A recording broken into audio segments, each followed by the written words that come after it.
Bismillahirrahmanirrahim. Assalamualaikum warahmatullahi wabarakatuh. Kali ini saya akan bahas relay. Apa itu relay? Relay itu electrical driven switch. Sebenarnya dia sama aja kayak saklar ini ya, saklar ini atau saklar ini.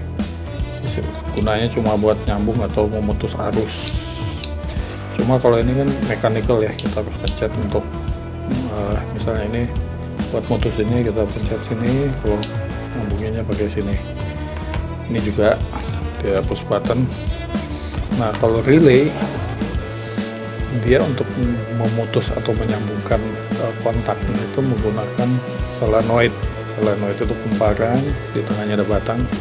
Saat kumparan ini dialiri arus listrik dari sini ke sini gitu kan, maka akan terbentuk medan magnet. Medan magnet ini akan menarik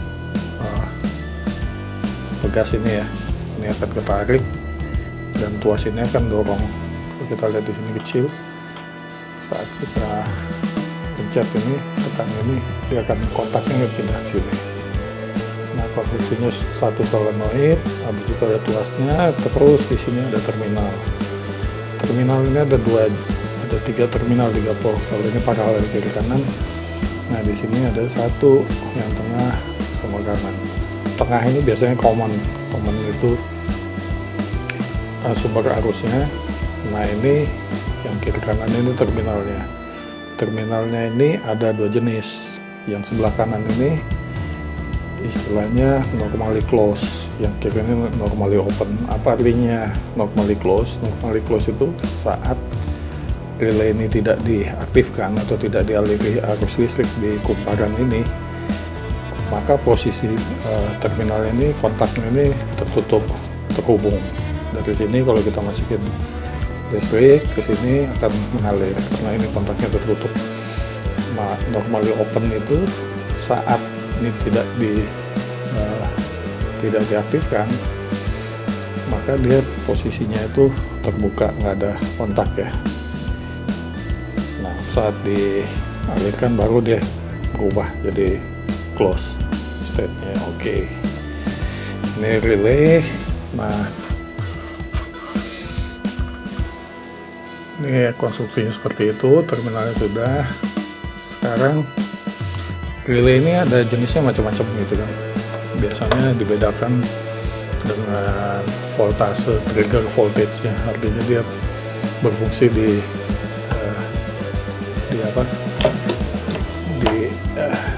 voltase berapa gitu.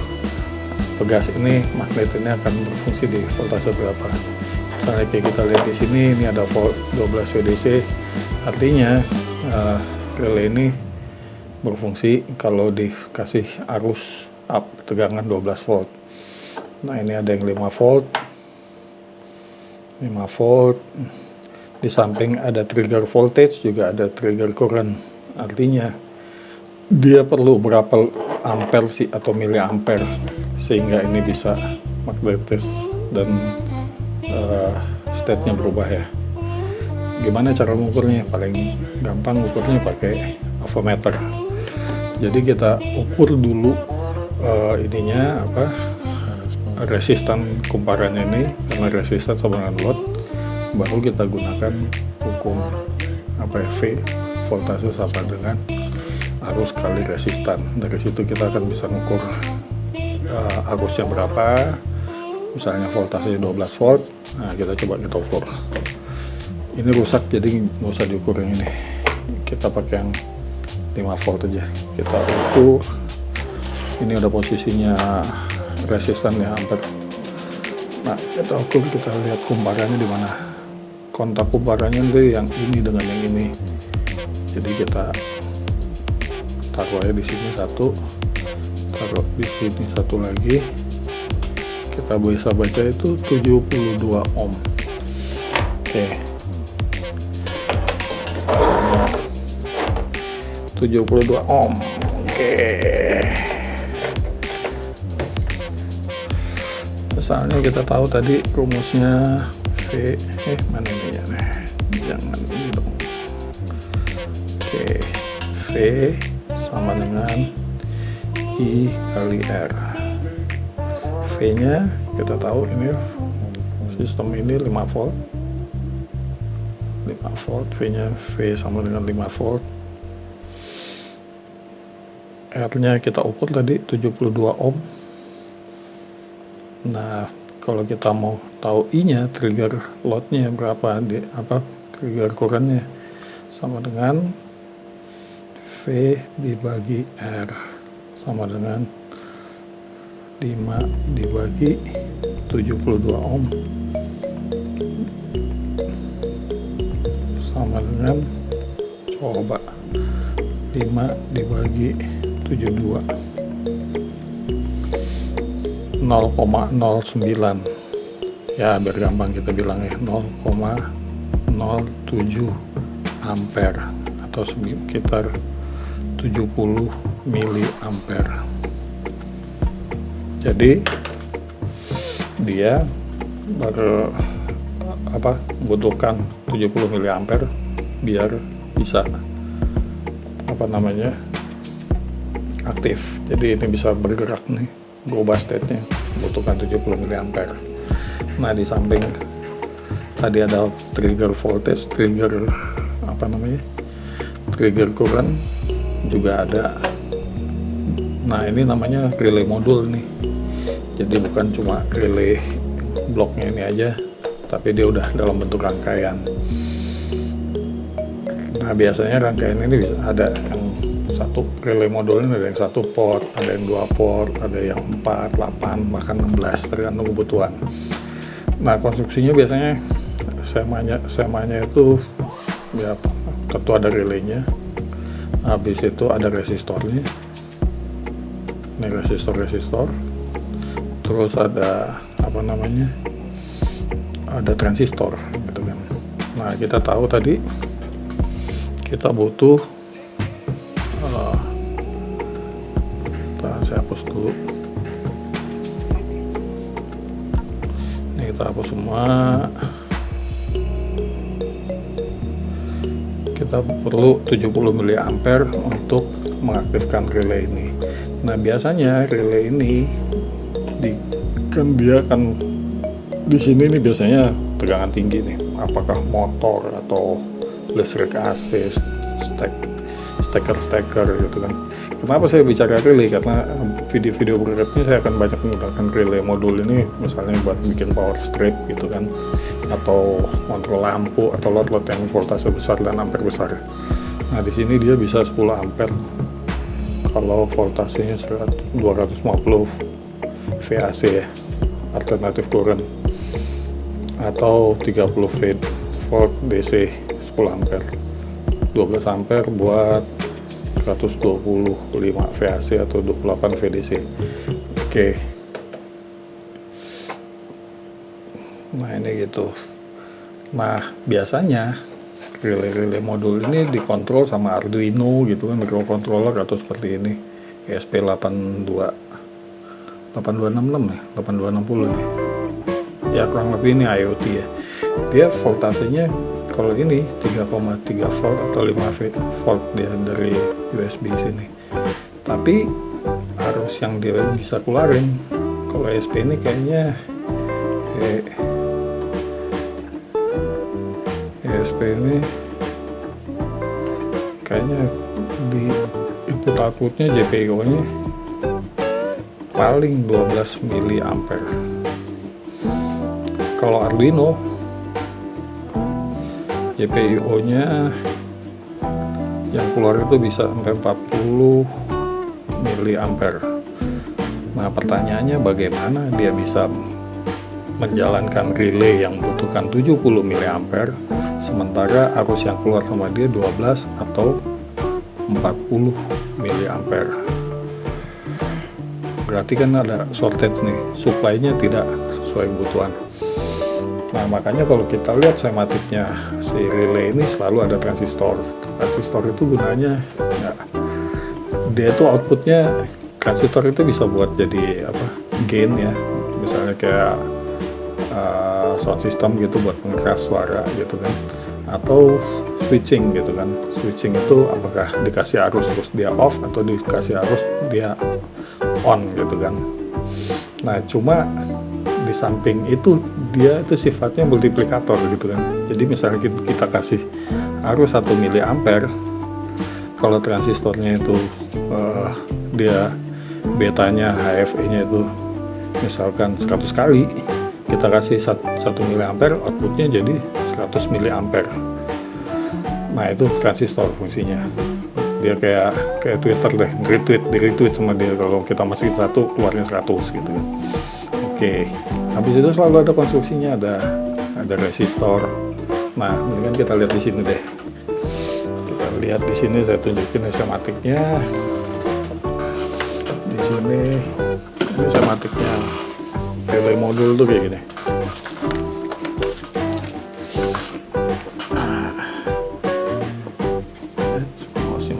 Oke, ini headernya. Dia biasanya ada voltasenya, ada tegangan arus supply-nya 5 volt. Ini pin 1, ini VCC-nya. Habis itu pin 2 ini biasanya ground ya, ground ke sini. Pin 3 biasanya ini input sinyalnya, apakah ini dari seperti ini microcontroller PSP atau dari Arduino atau yang lain-lain gitu kan. Nah ini yang menentukan dia nyala atau enggak gitu kan. Tadi kita udah lihat di sini HFE-nya misalkan taruhlah 100 gitu kan. Nah kenapa dikasih resistor di depan? Karena transistor ini pun ada limitnya. Kan transistor itu selalu gini ya, kita nggak bedain PNP sama NPN. Dia kurang lebih kayak gini nih. Ini base, ini emitter, ini kolektor. Biasanya dia kayak gini nih, lob, simbolnya kayak gini.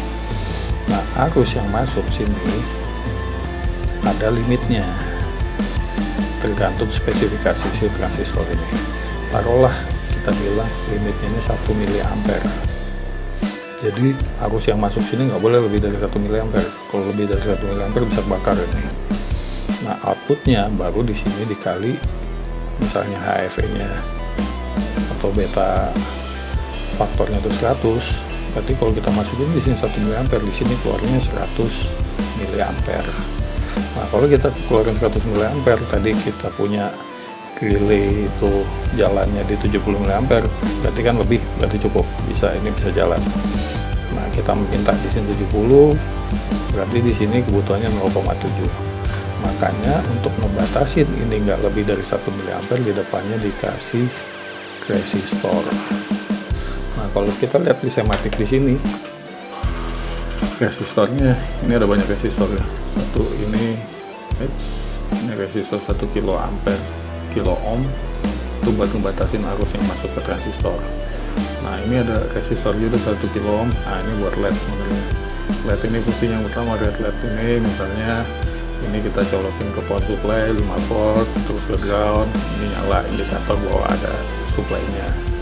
Nah yang LED yang kedua itu dibatasin juga 1 kilo ampere 1 kilo ohm biar LED-nya nggak kebakar ya. Nah kalau ini kita masukin arus di sini 1 miliampere atau di bawah gitu kan, maka transistor ini aktif, dia kali yang tadi misalnya 0,7 miliampere, maka di sini keluarnya 70. Nah di saat ini ada arus yang lewat, maka LED ini nyala indikator, oh ini sistemnya aktif. Nah 70 miliampere ini akan lewat ke sini, masuk ke relaynya akan terenergize. Makanya kontaknya tadi kita lihat di sini magnetize, baru dia berubah state-nya, tarik. Nah habis itu selalu ada dioda. Di sini ada dioda. Kenapa ada dioda? Karena ini kan kita magnetize nih, kita energize.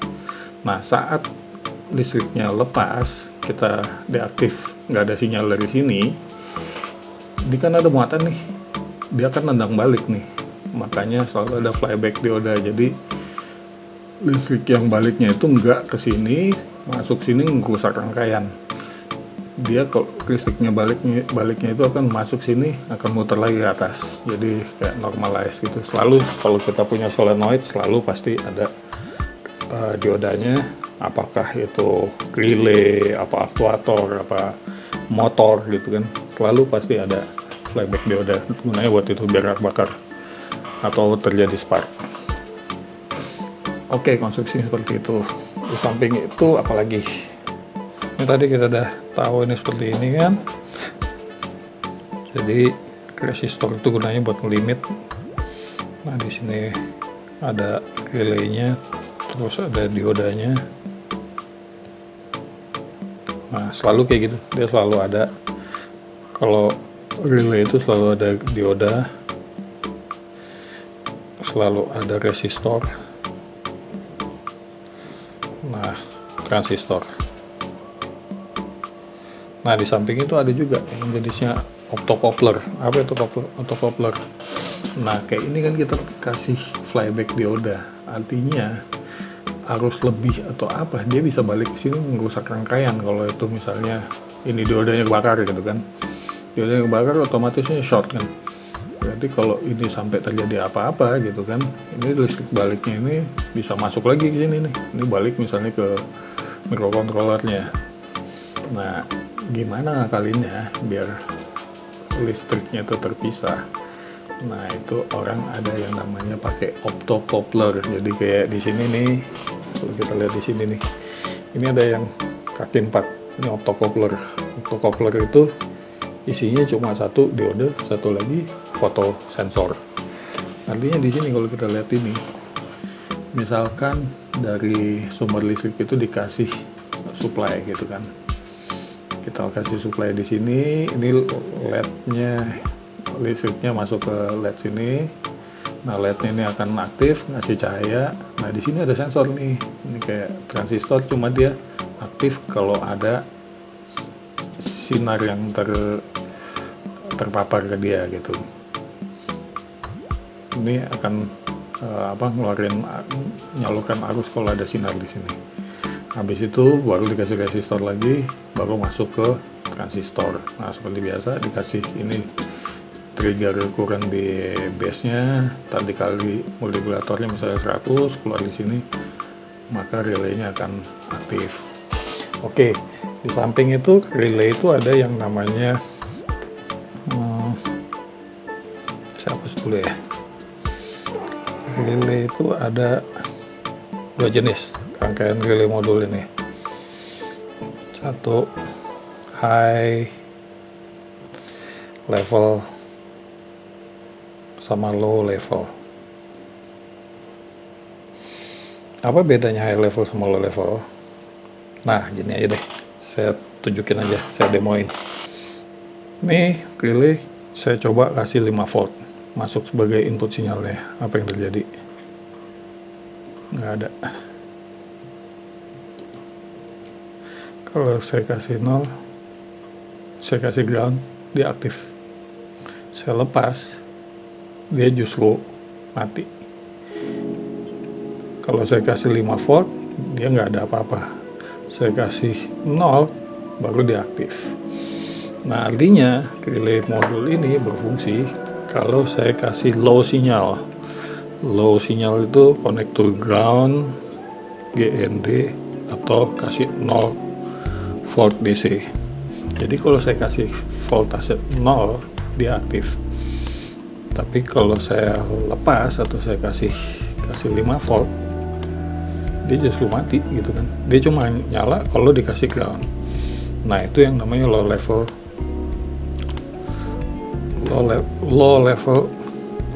relay gitu kan. Dia triggernya kalau dikasih 0 volt. Nah, ada yang high level gitu kan. Misalnya sistem voltage-nya 5 volt, dia dikasih 5 volt baru dia aktif. Nah kebetulan saya punya ini low level ya, jadi dia kasih 0 volt baru dia aktif. Kenapa harus ada low level high level? Nah saya kasih contoh ini microcontroller ini, dia sinyal yang keluar dari input outputnya itu 3 volt, 3,3 volt. VCC kita bisa pakai supply dari ini ya, dari USB 5 volt, kita bisa ambil di sini 5 volt dari sini. Tapi yang kalau kita pakai high level trigger, kita harus ngeluarin 5 volt dari digital input outputnya microcontroller ini. Sementara dia cuma bisa ngeluarin 3,3 volt maksimum gitu kan. Artinya kalau kita pakai low level trigger relay nggak akan pernah aktif gitu kan. Nah makanya kita akalin kita pakai yang low level trigger. Nah karena dia bisa supply listrik dari tegangan dari 0 sampai 3,3, maka kita pakainya di sini.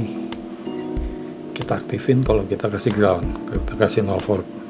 Nah itu aja dulu, terima kasih, semoga bermanfaat. Jadi kita udah bicara tadi jenis-jenis relay, habis trigger voltage, trigger current, rangkaiannya, sematiknya, ada transistor, ada dioda, ada resistor, ada LED, ada microcontroller sekilas.